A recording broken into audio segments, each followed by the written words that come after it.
Hello and welcome to the Beef Edge, the Teagasc Beef Podcast, for all your latest news, information and advice for Irish beef farmers. I'm Catherine Egan, and for the Christmas episode this week, we are bringing you one of the most popular interviews I did with Matt Dempsey, which was the 300th episode. I spoke to Matt about his career, which spanned decades in agricultural journalism and beyond. Looking back to then, I suppose it was dominated by the imminent entry into the common market, or as it was called at the time, the European Union. There was only 6 countries at the time, and Ireland, Denmark and Britain had just about lodged their formal application to join, having been rebuffed by the famous General de Gaulle of France. Britain was, at least, earlier on in the 60s. So from a beef point of view, we were utterly dominated by the British market, their need for store cattle, a tiny beef processing industry, with the blue chip customer being very much the American army forces in Germany for 1,400-1,500 weight whiteheads, heavily fat and marbled. So that was it. Very poor wintering facilities. Silage in many ways was only getting off the ground, and the sector had come through a really difficult period for years. So that was the start, I suppose. I had done agriculture in UCD, intending to return home to farm here immediately. And then RTE decided, by the late Joe Murray then was head of agriculture. He had succeeded Justin Keating, who some of your older listeners may remember. And Joe then rang me up. I was doing my finals in ag in UCD, and said that RTE had decided that for their radio programmes, they wanted an agriculturalist whom they hope would train into journalism, rather than the other way around, a journalist who might dip in his toe into the agricultural field now and again. So that was the basics of it. Because we were so near Dublin, I said, yeah, let's give it a try. We were based in those days in the GPO. I could drive in from home here near Maynooth in about 20-25 minutes. And it was a great experience. And the first few years' salaries, from my point of view, went into trying to develop the farm here. I built the first silage pit. And then in the awful cattle crash, which we can come on to later if you want, of the autumn of 74, I'd begun to build the first slatted house, which was the second one actually in County Kildare. I had got a quote from the famous McGuckians, Mastock in Northern Ireland, but their cost was high, understandably. So I got a local builder to build the first slatted house. And we almost pretty well paid for it, really, I must admit, in buying cattle in that crash of 74. And then the market slowly recovered. So that's it in a nutshell, if you like. Matt, following this, you took up a role as correspondent for the Irish Farmers Journal before becoming editor in 1988, a role that you held for a quarter of a century. What were some of the most significant challenges the beef industry faced during that time? Oh, there was everything. I suppose we had joined, as you rightly say, in 73, and that was before the first oil crisis. And it's important from an EU regulation point of view as to understand what happened, because there was a scarcity of beef pretty well worldwide, but especially in Europe. So for that brief period in 73, very early 74, all the transitional period was waived, was abolished in effect. And we got the full EU prices for 6 or 8 months in that period, as imports from the rest of the world were allowed in, but more to the point, exports from Ireland were allowed to continental Europe, free of all levies, duties and transitional payments.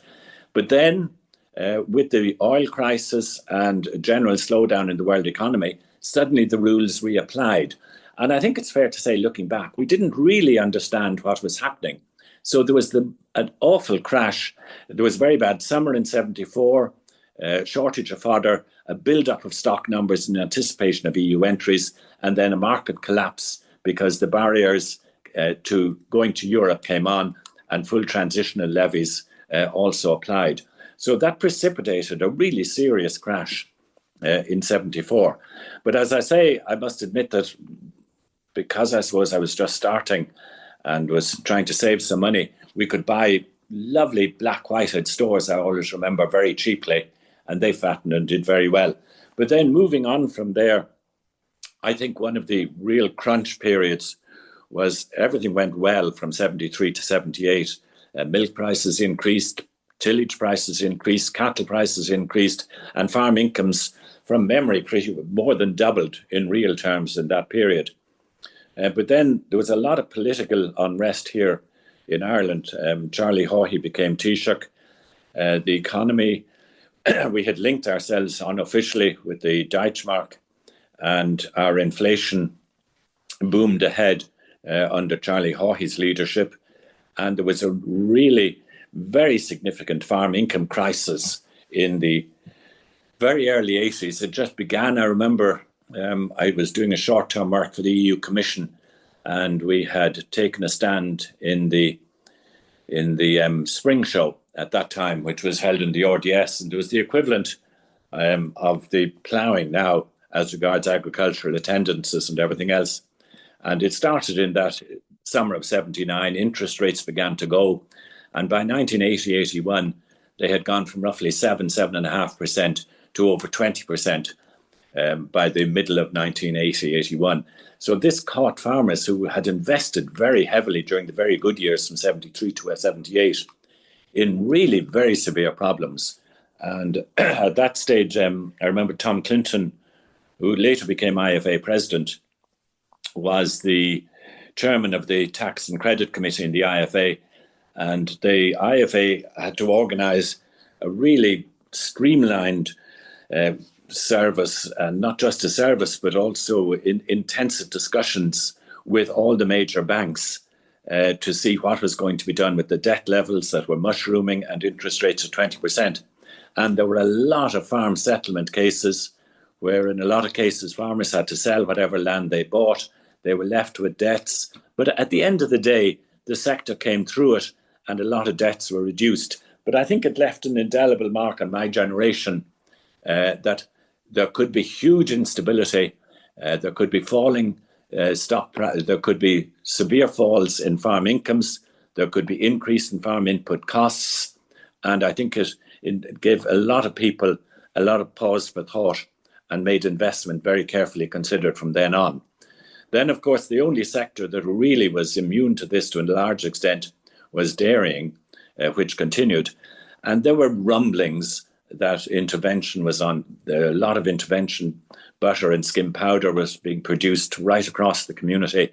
So in 1984, then, the quota on dairying came in. So that was an absolute ceiling on what was undoubtedly our most competitive area of general production. And so you had a complete generation that were stonewalled as regards their expansion plans from then until 2015. So we can forget at this stage how long the quota system actually lasted and stymied what should have been development. And I remember at that time, Garth Fitzgerald was the Prime Minister or Taoiseach at that stage. And at that stage, when we were negotiating for a special deal, which we got, but it wasn't worth an enormous amount, it was better than nothing. But at that stage, the Dutch quota per area, per hectare or per acre, was 9 times the production per acre that was allowed of Ireland. So we were 1/9 of the Dutch levels with at least as good a production conditions. So it's no wonder that when the lid was lifted in 2015, with a lot of warning that it was going to be lifted and notice in advance, that the dairy sector invested very heavily in stock and in buildings, and the sector grew very significantly. And we should welcome that rather than whinging that dairy livestock numbers increased. But but the other side of that dairy quota coin was that I was chairman of ACOT at the time, which was the Advisory and Educational Services. They were distinct from An Forest Lúntais, which was the Agricultural Research Institute, which was to join then later on in that period. But Liam Downey was the director, and he recommended to the board that we recommend to the department that a suckler incentive scheme be introduced because there was no other way. I mean, and it's still the case, 70 to 80%, 75% of Irish agricultural output is based on the bovine. So if the dairy end, our most competitive sector, had an absolute ceiling, then how is that to be counteracted? How are farmers to make a living? And the obvious thing was to try and encourage the suckler cow herd. And that's precisely what had happened. So in fact, the suckler herd, from memory, and I'm pretty clear about this, increased from roughly 400,000 cows in 1984 to about 1 million, slightly over 1 million, up to just a few years ago. So the suckler herd more than doubled to compensate for the absolute ceiling that was placed on the beef sector. Most definitely met some significant changes and challenges in the beef industry, as you discussed there. From that time, are there any particular memorable stories or campaigns that stand out to you? Oh gosh, there was quite a few. The beef sector is never short of events, to put it at its mildest. There was a number of them. One was that the tremendous reliance that we had on EU policy. At that stage, the beef sector itself was pretty primitive in that, in the main, it was carcasses and large cuts that were exported. And the common market had introduced a system from the very word go to put some stability into it of intervention. So intervention became, from the 74 crisis on, right through the 80s, became a market in its own right to a large extent. So that every week, the Beef Management Committee met in Brussels, and they decided one thing in particular, which was the level of export refunds. In other words, the amounts that would be paid to the meat factories to export beef out of the community. And then they would also decide on the level, not of intervention prices, but the categories that would be eligible for intervention. And both of these were of critical importance to actually deciding the price at farm level. So that was how the market operated. Slowly, the beef industry was weaned away from that. You had specialist companies emerging that were specialising in backpacking and sending cuts to the UK and further afield. And at that saw the emergence of the really large players of ABP under Larry Goodman, the Dawn Group under the Quealy Dan Brown, who unfortunately just died a few weeks ago, and also Kepac under the also deceased Noel Keating. Three incredibly dynamic but very, very different characters. And I suppose Larry Goodman then, because the export refunds and the intervention system were so important, that led then to the beef tribunal, where Larry Goodman's firm especially had been sending beef to both Iraq and Iran during the Iraq-Iran war. And I remember as editor of the journal at that stage, we covered that beef tribunal, which most people have probably forgotten at this stage, exhaustively. We sent a person down to sit in on every single minute of it. But at the end of the day, it resulted in the department, I think it's fair to say, tightening up its supervisory process very significantly. There was no criminal charges as a result, but at the end of the day, it did paint a picture where rules were loose and some were taken advantage of and some inferior product went to some places, especially with the aid of export refunds and especially if it was canned. That was the first one, I think, was the general tightening up, and then very significant grading came in at meat factory level. But interspersed with that were two real crises. One was BSE, the brain disease that affected humans that came from the UK and came really from meat and bone meal being fed to bovine animals, a practice which is now stopped. The meat and bone meal, of course, was a source of very good protein and replaced American soya, which Europe, of course, was very deficit in. So that was the BSE caused a major crisis because it stimulated a huge consumer reaction and scare, so that, in fact, beef consumption collapsed. If we hadn't been members of the community, our market will also have collapsed because they took in an enormous quantity of beef into intervention as an emergency measure. But that passed. There's still the sporadic outbreaks and people still remember it.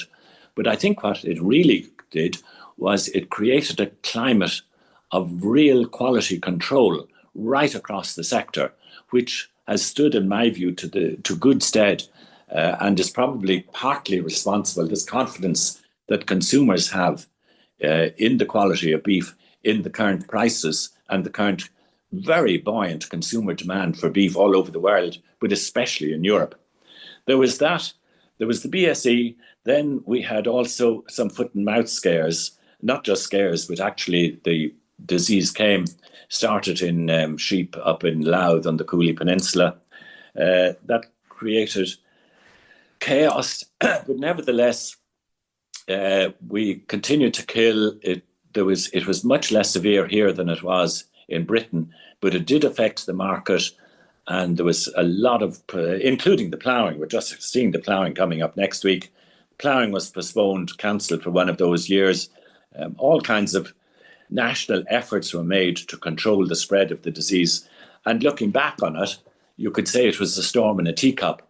But at the time, it created enormous disruption and market disturbance and put huge pressure on farmers and hauliers as regards disinfectant and moving cattle and where they could go to and where they couldn't and what factories could operate and who couldn't, and utterly curtailed everything from GAA visits to farm visits as well, GAA matches to farm visits. And I think they were sort of the three, intervention, BSE and foot and mouth. But the beef industry itself continued to invest very heavily. And at that stage, we were usually lagging well behind EU prices, but we've closed those gaps completely now. And the industry has become streamlined and modern. And we're into a new era as regards beef production. The other major, of course, debate was the whole question on the use of hormones. Hormones are pretty well used right around the world, except in Europe in beef production. And will certainly, I suspect, feature in the discussions as we top and tail a Mercosur agreement, which looks inevitable. But that's one of the reasons, of course, we don't import any American beef. But the hormones were subject to a bitter debate. They were in widespread use in Ireland, very effective in turning mediocre Frisian cattle into very nice R plus, U minus steers, as well as increasing the weight gain. But after a bitter discussion at national and international level, the European Parliament eventually banned them, and they haven't been a feature of Irish beef production now for, I'd say, 16, 18 years. Yeah, perhaps more, in fact. Yeah, about 20 years they haven't featured. And the department really comes down very heavily on any transgressions in the implementation and the administration of hormones to beef production. I always remember the late Mary Benotti, who represented the Dublin constituency, Fine Gael in the European Parliament, who were pro-science, so they were quite happy to go against the Commission proposal before the Parliament to ban hormones. But Mary Benotti represented a Dublin constituency, and today's terms she would have been considered green.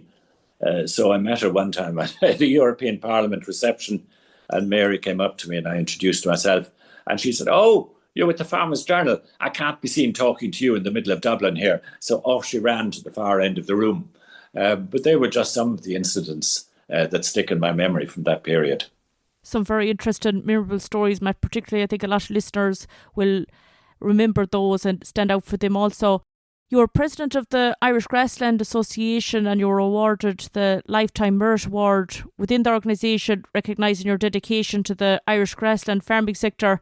And you also received the Honorary Doctorate of Science from UCD in 2010 for your leadership and innovation approach to education Irish farmers.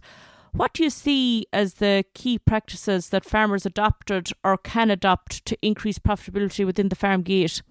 I think one of the really significant breakthroughs over the last few years has been the foundation of ICBF, the Irish Cattle Breeding Federation. With the swing towards a Holstein type dairy animal, and the emphasis on easy calving, and also of marbling of beef, we've seen a really very significant increase in the use of the Aberdeen Angus Hereford and to an extent the Limousin in dairy herds. And I think the extraordinary capacity that has been demonstrated by ICBF to identify the genetic merit of individual young animals before their qualities become apparent in the store and finishing period at birth is a huge breakthrough. So the emergence of the economic beef value, I think, has been really a fundamental breakthrough and wouldn't have come about but for the fact that this is farmer-owned data run by an organisation with that ethos. And this doesn't happen anywhere else in the world. Even in New Zealand, where they badly need the equivalent, the data is controlled and owned by other people other than farmers. So I think that's been a fundamental breakthrough. And it's one we badly need, because if we're not going to have hormones or any other aids and some additives available to us on the basis of science, then the least we can have is accurate genetic measurement in advance of the cattle that are actually going through the system. The other one I think that's been really interesting has been the whole emergence of grazing management, fertiliser, and especially grass varieties and reseeding. I think this has also revolutionised the profitability and the production efficiency at farm level in the beef sector. And again, real praise should go to Teagasc and the work that has been done in grass breeding varieties and clover breeding suitable for Irish conditions. And I think we're fortunate to have organisations like ICBF and Teagasc that everybody accepts. They may have some inefficiencies, they may not do everything that we'd like, but they have resources and they have a commitment to the well-being of the sector that is divorced from the normal commercial pressures that commercial farms are inevitably under. Just mention, when you mention organisations, if you don't mind, was the really extraordinary, I suppose, campaign that the Farmers Journal and the IFA carried out in relation to Brazilian beef. I can see this coming forward again, but we actually succeeded in getting the actual import regime changed at Brussels level when the beef trade in Ireland and Europe looked as if it was going to be really fundamentally undermined by, you can say, inferior, but certainly beef production with any kind of lack of traceability or accountability. And that was changed by a farmer-led campaign with ourselves and the IFA. And I think, again, that whole attitude will be dusted down and the file re-examined as we go through the Mercosur debates. You mentioned, Matt, at the start that you built your first slatted shed in the 1970s. You also operate a beef enterprise on your farm. Can you talk through your farming system? It's not very complex. Yeah, we built the first shed in 74, which is still operating, actually. We've replaced slats and we've replaced the odd roof. And then in 78-9, we built a second slatted house. So broadly, I mean, the system is fairly straightforward, although it has had some changes. It was very much steer-based originally, used hormones for the wintering cattle, and I had formed quite strong relationships with some of the individual plants who are well serviced with meat factories around here. But I mean, it was broadly buying in stores and usually in the autumn period at that stage and finishing them the following 15 months on. In other words, trying to aim for a spring market, but buying them in fairly light so that we could get maximum weight gain. As time went on, we moved towards somewhat more tillage, but kept up the beef numbers. And also, at that stage then, we looked at going into bull beef. And that was just before the Fischler direct payments came in. So we were fortunate in a way that we had developed the bull beef enterprise.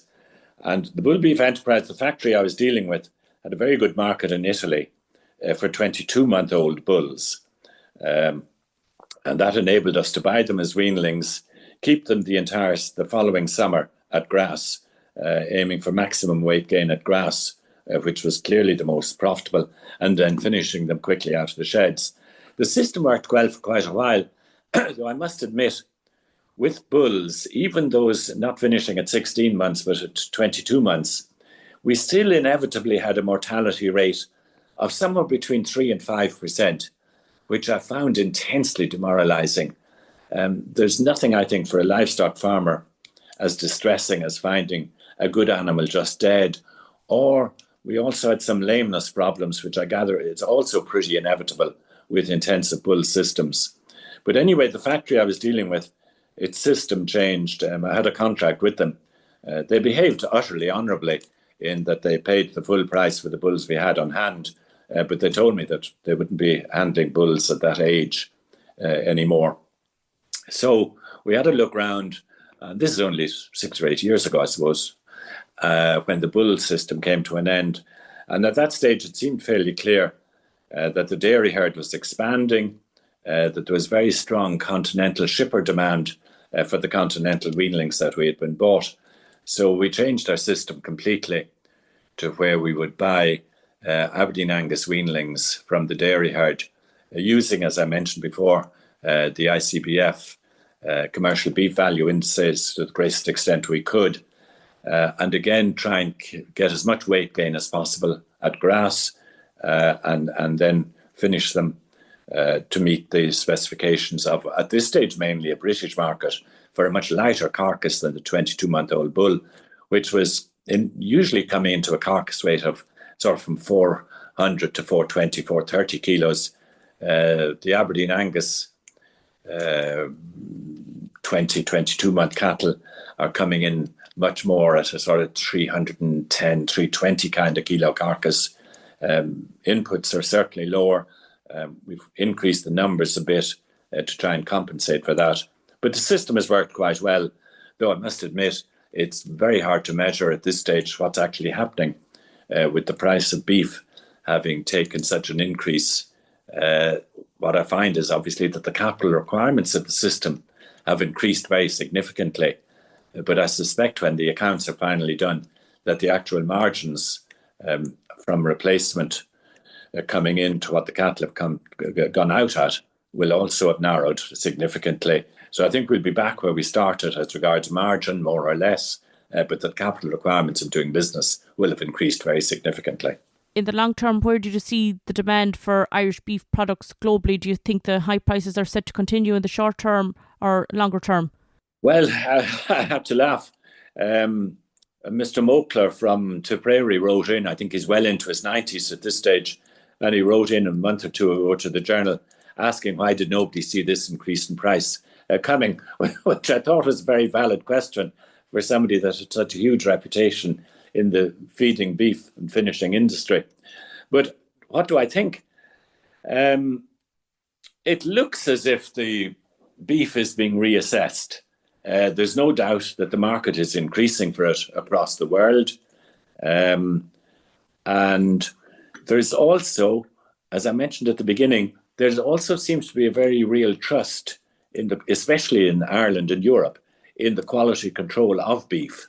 So suddenly the imitations that were going to come in beef, they have pretty well collapsed, and beef has increased in price because, and also the nutritionists, the human nutritionists have come out much more clearly than they did in the past, recommending that a moderate amount of beef is highly beneficial in human diets. Now, nobody's saying that you should have a fat-filled sirloin steak 3 times a day, though even then I've been in the Argentine a few times and they don't have any difficulty in eating beef twice a day, every day. But leaving that aside, there does seem to be a worldwide demand for good, high-quality, quality-assured beef. So I think it's very dangerous to forecast prices, but at the same time, we've seen a complete realignment. And the old view that protein sources were pretty well interchangeable between pork, chicken and beef has clearly shown not to be true. Now, is it because of the scarcity? Is it because the general consumer has become much better off now with a smaller proportion of their income going on food than was the case 30 or 40 years ago? So what has driven this price, apart from scarcity and belief in the product? And belief in the product, in my view, is by far the most significant factor in that there is such a degree of trust. So I must admit that if we can get over this methane type scaring that's going on, I would see the beef industry future as very secure. Now, there is no question we cannot produce beef as cheaply as they can across some places in South America and Australia. And I think we're going to continue to need to have a view as to what is the sensible proportion of food and beef self-sufficiency in Europe, as distinct from opening up our markets to anyone that can just supply us. Great to get your views and insights. Thanks very much. Pleasure, Catherine, anytime. Thank you very much. That's all for this week's episode. My thanks to everyone who has joined me on the podcast over the past 300 episodes and all the listeners for making the podcast such a success. You can catch up on all other shows and interviews from the Beef Edge podcast on the Teagasc website at teagasc.ie, or you can listen on Apple and Google Podcasts as well as Spotify. Don't forget to rate, review and subscribe so you never miss a show. For all other updates from our beef programme, keep an eye on our Twitter and Facebook pages. Until next time, I'm Catherine Egan and thanks for listening.